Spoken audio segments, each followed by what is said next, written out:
अभी जो चैप्टर पढ़ने जा रहे हैं 11th क्लास का सेकंड चैप्टर है रिलेशन, उसके बाद फंक्शन है। जैसा कि आप जानते हैं रिलेशन तो आपने देखा है, हाँ, ह्यूमन बींग्स के बीच रिलेशन। कोई भी इंसान हो वो बिना रिलेशन का रहता नहीं, और रिलेशन के लिए एक रेफरेंस के लिए दूसरा इंसान चाहिए। जैसे एक लड़का है तो उसके रिलेशन किसी के साथ बेटे का हो सकता है, किसी के साथ भाई के साथ, तो ये रिलेशन है। उसी चीज को यहाँ यूज किया गया।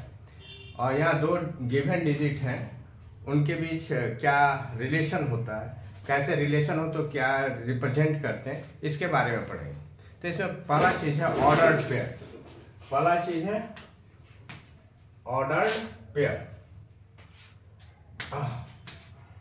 Ordered pair. ऑर्डर्ड पेयर क्या है? ऑर्डर माने एक दूसरे से निर्भर करने वाला। जैसे हमने लिख दिया 3 and 4।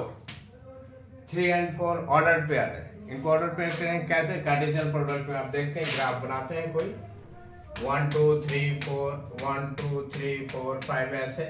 यहाँ ये किसको रिप्रेजेंट करता है? x को, और ये किसको रिप्रेजेंट करता है? y एक्सिस को। ठीक है ना, x और y। x कितना है? 3 1 2 3, और y 4 है 1 2 3 4। ये यहाँ पे जाएगा। यहाँ मान लो कोई एक पॉइंट है, वो कितना जाएगा? 3 and 4। आगे बात समझ में?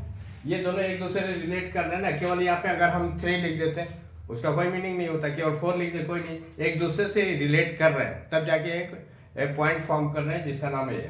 तो ये अभी इसमें यही पढ़ेंगे कि ऑर्डर पेयर का और फंक्शन क्या होता है और मतलब क्या होता है। अब जैसे कोई ए और बी ऑर्डर पेयर है, ठीक है, ये इक्वल नहीं होगा बी ए का। आप भी देख रहे हैं, इसको हम उल्टा कर दें। अगर इसको हम उल्टा कर दें 4, तो यहाँ पे आ जाएगा ये 4, और ऊपर चला जाएगा 3 1 2 3, यहाँ पे आ जाएगा। ये पॉइंट्स यहाँ खिसक के आ जाएगा, यहाँ पे ये आ जाएगा 4 और 3। दोनों कितना डिफरेंस है? ये पॉइंट यहाँ पे आ जाएगा। हो गया ना, दोनों इक्वल नहीं है, इसीलिए a by b is not equal to b by a। b, इनको क्या कहते हैं? एलिमेंट या मेंबर कहते हैं। Member of first order pair, member of second order pair. ठीक है, इसके क्वेश्चंस करते हैं जल्दी से, और जो एग्जाम लायक है। जैसे आपको दिया हुआ है 3x और 4 और y, ये ऑर्डर पे है इक्वल टू, मान लो यहाँ पे 12, यहाँ पे दे दिया 16। ठीक है, फिर x और y का वैल्यू निकालना। Find the value of x and y। x और y का वैल्यू निकालना। अब ये दोनों ऑर्डर पेयर इक्वल है ना, तो इनका मेंबर्स भी इक्वल होंगे। Solution therefore 3x is equal to 12, x is equal to क्या? 12/3। तो कितना आ जाएगा? 4। यहाँ 4 लिखिए, x is equal to 4। एक आंसर ये हो जाएगा। Similarly 4y is equal to 16, y is equal to 16/4। हाँ, y is equal to क्या हो गया? 4। इसके बारे में 4, इसके 4। इसका छोटा सवाल इसलिए दिया कि इसका कंसेप्ट समझे। अगर ये इक्वल है तो इनके साइड दोनों बराबर हो जाएंगे। आइए इस पे एक थोड़ा सा कॉम्प्लिकेटेड क्वेश्चन लेते हैं। प्रोसेस यही होगा, नेचर यही होगा। ये सोचिए, नेचर समझने के लिए हमने ये बताया, ये इसके बराबर होगा, ये इसके बराबर हो जाएगा। इस नेचर से और एक थोड़ा सा कॉम्प्लिकेटेड क्वेश्चन सॉल्व करने की कोशिश करते हैं। ठीक है, जैसे है, इसको हटा देते हैं, दूसरा देखते हैं। If x by 3 plus 1 y minus 2 by 3 ये हो गया, और इसका 2 5 by 3 1 by 3 इसके इक्वल है ये। ठीक है, नेचर आप समझ गए। ये इसके इक्वल कर देंगे, ये इक्वल कर देंगे, और एक्स वाई का वैल्यू निकाल देंगे। Solution x by 3 plus 1 equal to कितना लिखेंगे? 5 by 3, ठीक है। 1 को पहले ले जाते हैं, जैसे x का वैल्यू निकालते रहे 5/3 -1, ठीक है। x/3 एक चीज समझने वाली चीज है, जिन्होंने 4, 6, 7 थोड़ा सा ढिलाई से पढ़ा उनको ये घटाने नहीं आता। वो क्या करते हैं 5 में से 1 घटा के 4/3 करते हैं। ये बहुत बड़ी मिस्टेक होती है। जब भी एक फ्रैक्शन हो, एक या दोनों फ्रैक्शन में हो, तो एलसीएम मेथड से इनको प्लस और माइनस किया जाता है। जैसे 1 के नीचे कुछ नहीं तो 3 है, ठीक है। 1 और 3 का एलसीएम कितना आ जाएगा 3, और 3 के टेबल में 3 कितनी बार में, एक बार में, एक लिख दिया। यहाँ 1 था, नीचे मान लेते हैं 1, देखते लिखते नहीं। 1 के टेबल में 3 कितनी बार में, 3 बार में 1, ठीक है। तो x/3 = 5 - 3/3, तो क्या हो गया,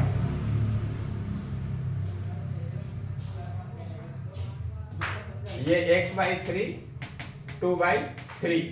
अब नीचे ये न्यूमरेटर में इधर जाके मल्टीप्लाई में हो जाएगा 2/3 × 3, ये कट गया। क्या बचा आपके पास, ये बचा आपको x = 2। आंसर हो गया। बहुत वेरी सिंपल था, ठीक है ना।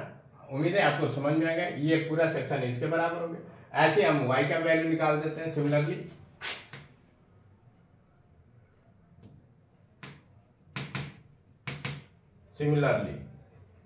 y - 2/3 = 1/3। देखिए फ्रैक्शन का ये थोड़ा आपका जो बोडमास है और सिंपल सिंप्लीफिकेशन का मेथड है, आता है कि नहीं, इसको चेक करने का ये भी तरीका होता है कि आप छोटे छोटे प्लस माइनस में तो गलती नहीं करते, रटे हुए तो नहीं हो। ये सब का चेक करने का तरीका इसमें फ्रैक्शन दे दिया जाता है। अब y = गया 1/3, ये माइनस था इधर जाएगा प्लस 2/3। y = इनका एलसीएम 3 के टेबल में 3 1 बार में, 1 × 1 प्लस इसमें 1 × 2, ठीक है। तो कितना आएगा 1 + 2/3, y = 3/3, कितना हो जाएगा 1। therefore y = 1 answer, that is the required. आई बात समझ में, हमारे वजह से समझ में बहुत सिंपल। एक और थोड़ा सा टेबुलर फॉर्म का ले लेते हैं, ठीक है। दूसरे फॉर्म में लेते हैं, कैसे बनता है। एक क्वेश्चन जल्दी से लिखते हैं और निकालते हैं।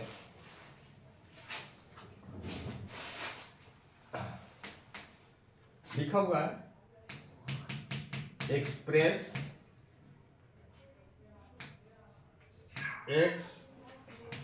xy such that x square plus y square is equal to 25, where x and y belongs to W as a set of order pair, as a set of order pair, ठीक है ना। अब इसका हमें W निकालना है, कैसे होगा देखते हैं बहुत इजी तरीके से। एक्स वाई है, एक्स वाई ऐसे निकालना है जो आपस में इस तरह से एक दूसरे से कनेक्ट है। तो कैसे निकालें, एक ऑर्डर पेयर हमें कंप्लीट करना है, कैसे कुछ आइडिया लग रहा है आप लोग को कि कैसे होगा?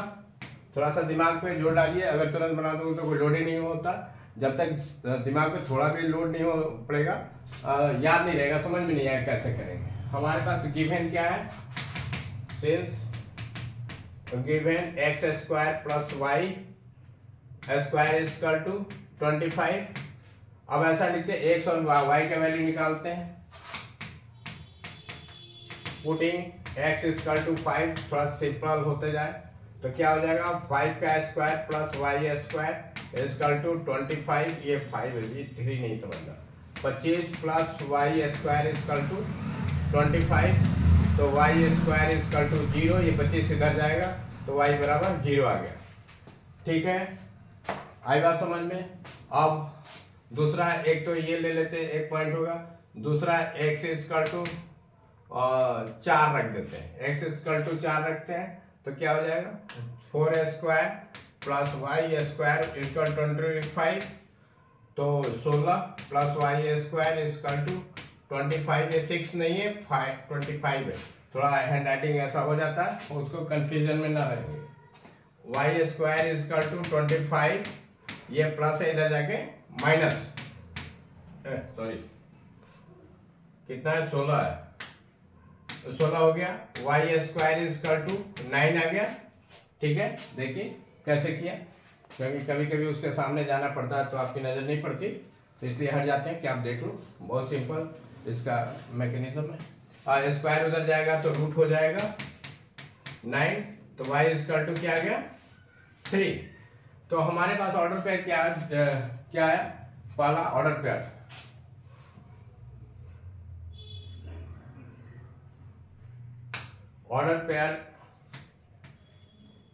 पेयर क्या है, ऐसे बहुत सारे निकाल सकते हैं, हमने 2 ही निकाला। बराबर क्या हो जाए, पहले x इक्वल टू 5 रखे तो y 0 हो गया, और फिर क्या लिखे, x इक्वल टू 4 रखा तो कितना आ गया, 3 आया। और इसी तरह अगर हम 3 रखेंगे, x इक्वल टू अंदाज देखे तो कितना, 9, 4 आ जाएगा। इस तरीके से बहुत सारे आ सकते हैं। मेथड समझिए, मेरा समझाने का केवल ये है कि मेथड सेम टू सेम तो क्वेश्चन आएगा नहीं, इस तरीके से पूछा जा सकता है। उम्मीद है कि आपको ये समझ में आएगा। 2-3 स्टेप, एक छोटा सा सवाल है, लेकिन ये भी कभी कभी दिमाग से उतर जाता है तो दिक्कत करता है, इसलिए मैंने इसको समझाना उचित समझा। आप कम से कम इस पर कमांड हो गया होगा और देखते ही आप समझ गए होंगे। ठीक है ना, तो इस चीज को समझेंगे या तो इसको रिविजन कर लेंगे सेम क्वेश्चन को दोबारा बना के। नेक्स्ट देखते हैं।